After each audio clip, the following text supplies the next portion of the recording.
is the first one gone. And also, Leaf, the two players from Querétaro are now in the loser's bracket, and of course, Pineda is not going to play. Leaf defeated by Fatguard 3-0. And this might just be another 3-0 because Maister is looking really dominant. Look at this. Wearing Hallows, a much better siege for Bowser because he has so much space to run around.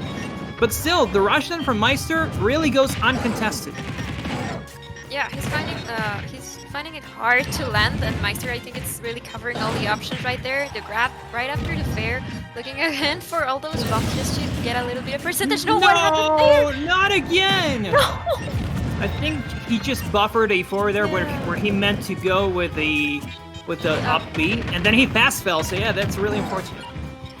Oh yeah, let's see if he can recover from this. I mean, it's possible. Bowser just needs like 3 good hits in order to get the stock. Also, with Game & Watch is not that heavy, but Maister is making it really hard for him just to like get back into the stage. He's having really good stage control, looking for the backers. Finally, a grab, looking for the fair, but not being able to have any conversions. Actually, he's just like being able to touch him once, and then he's really like struggling a lot to get another window. Yes, I don't think SoulHex had really faced a Game & Watch like this ever before, because I know that he can play Tanfor or anyone else, but Maister is really looking like a different beast. And look at this, 51% up to 64, but it's really complicated for SoulHex to get any kills anyway. Maister is still sitting comfortably on his first stock, and it's not looking like he's gonna lose it anytime soon if he gets back on stage, that is. Yeah, I mean, Maister's playing super safely, like he's pressuring from a safe distance. It's why you have to do with this type of characters that can really get you into higher percentages. Oh, the downer right there, careful again, recovering right from part of Torta. Again, careful with the tilts, trying to make the frame. Not being able to... What? No, don't tell me that was something. Well, I think SoulHex just said, you know what, this really is a lost cause. Let me try next game.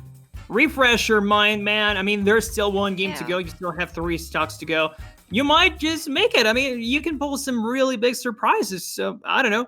We're just going to have to wait and see. But it's really hard for somebody to just get destroyed like this 2 games consecutively. I hope he can find his footing in the next game. Oh, it's kind of sad, but you know, it sometimes happens. Smash is a really mental game, you know, like you have to be in a good mindset. And if you're like, okay, I have already given up on this chance, it's okay. You know, it's like something that you have to acknowledge and say, okay, let's start from fresh. I still have one chance, and let's hope that's what SoulHex is trying to make, maybe.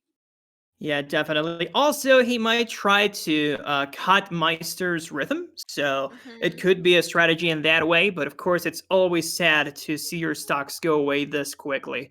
But I also hope that whatever counterpick there is up next is going to work better for him, because already we saw that the flat stages are not the best option for SoulHex. You might want to go triplat or just go with Town and City or something. I don't know what Maister is banning, but we are still going to SoulHex's next stage of choice.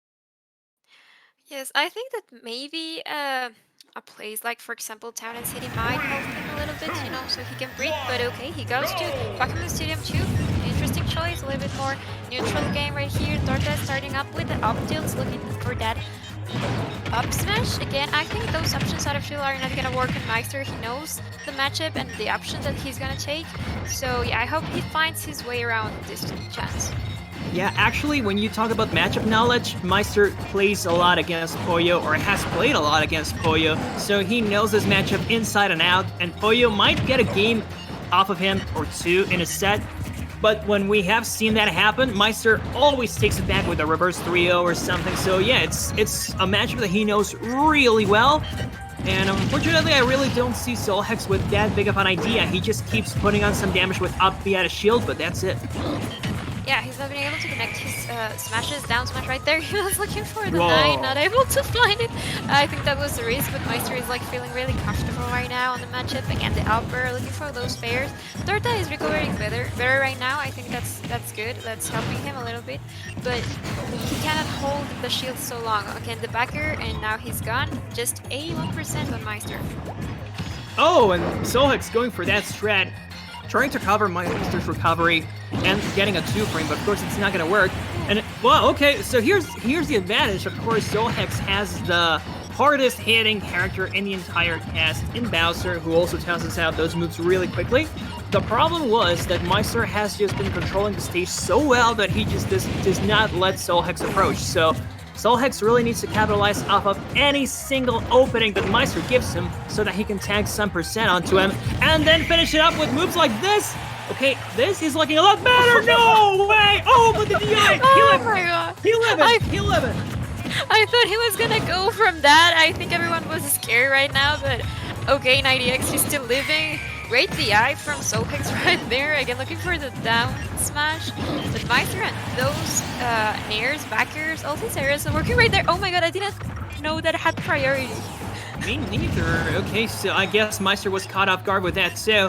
But hey, again, this stage is helping wonders for SoulHex right now, both in his recovery and the way he lands his hits. The less flat the stage is, the better it is as a counterpick against Game & Watch. That doesn't mean that Game & Watch dislikes triplets or anything, but if you take Maister to the flat stages, that's a death sentence. You don't want to do that to yourself. Yeah, you get out of options. Like, I think SoulHex is making a good use of all the options, like having him on top of him on the platform. It's really useful to use his up smashes or the tilts that also can kill. Careful there with the dash attack. What you don't want to have, it's like being off guard, off stage against Maister, because it's really hard to get back. Yes, the edge guards Maister has shown us are really devastating, especially with a character that has such a predictable recovery like Bowser. There is really not much he can do to mix it up, other than recovering high, low, or even below the stage. So Maister knows these routes of recovery and knows when to attack. And right now, look at this. SoulHex was getting such a big advantage, and now he's up to 106%. This is looking so bad. He was keeping Maister at a distance, and now that he is trying to go for the kill, he is losing it. SoulHex, you need to calm down again. Yeah, it's really hard. He needs to come back. Careful there again. He's gonna go for the fair, the backer, recovering well. The dash attack! Oh, denied. Oh my god. So now that was a wash. I hate to say it, and I hate to see that, but yeah, there was really nothing SoulHex could do. It was really hard matchup, I think. I mean, most characters have a bad matchup against Game & Watch, but I think Bowser is especially hard, and SoulHex is a really good Bowser. He wasn't able to find an answer for him, but I think he did it quite well this last match. He was like getting the hang of it.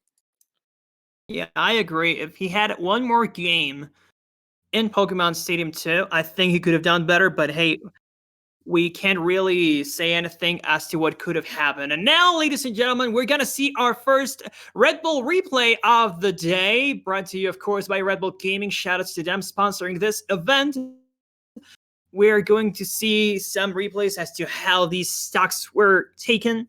And here we go. On FD, the first game where Maister was so dominant, although SoulHex did manage to take at least one stock away from him, but the very beginning of the game was looking like such a tear. Look at this. Maister did not let SoulHex breathe in the slightest. Yeah, that was a really great move. Those downers were really helping him in general. He has great conversions. And here with the Bacons, this was the absolute worst game for SoulHex. We still don't know if that down B was accidental or not, but this was really rough. Those edge guards from Maister so devastating. Yeah, here was when he finally was getting like the hang of it, but also it was really hard at the end. Like he just got caught off guard for like, wait, was it like 5 seconds? And now he was like on 120%. But yeah, he was slowly like adapting to that option, to Maister's options. Yes, unfortunately for him, he ran out of time. That was it. He really did run out of time. If he had just a little bit more, he could have done it. But that dash attack finished it all. And yes, that was it for SoulHex. Yes, but he's still on